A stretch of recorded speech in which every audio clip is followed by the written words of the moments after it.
Hunks of Metal asked if a show of force is something that we train to. So if the friendlies on the ground are threatened in any way, you don't come in guns blazing right off the bat. As we go up the ladder of escalation, the first step along that route would be a show of force. That is to let your adversary know that you have air support in the area. So our F-16, we would fly in, and typically we would fly right over their heads at a couple hundred feet. Now we do train for this, but we don't specifically go out and do a mission that is just today is training for show of force mission. Instead, what we do is low-level training. And we do this low-level training for multiple reasons. One is for advanced handling of our airplane. Two is we practice terrain masking, low ingress with a pop attack like you saw in Top Gun 2. That's essentially what they do there. Now, when you're spinning up, that is the months leading up to a deployment, you spend a few months specifically training to that theater, to the rules of engagement in that theater. So during that time, you do some specific training around show of force, what you can and can't do. When I deployed to the Middle East, we were required to record our heads-up display, our HUD footage, before we did any type of show of force or any escalation of force, because we had to have basically video evidence of everything that was going on. So what we would do is we would start up at our normal flying around altitude. It depends on what altitude we're assigned to that day, but probably up in the tens, maybe even up in the 20,000s. And then we would drop down using a combat descent, because when you're flying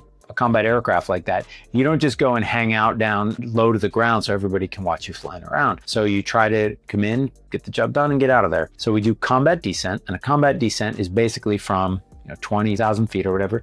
You roll inverted and you pull straight down. It's that simple. Then as you approach the ground, you round it out and you level off at the altitude that you plan to descend to.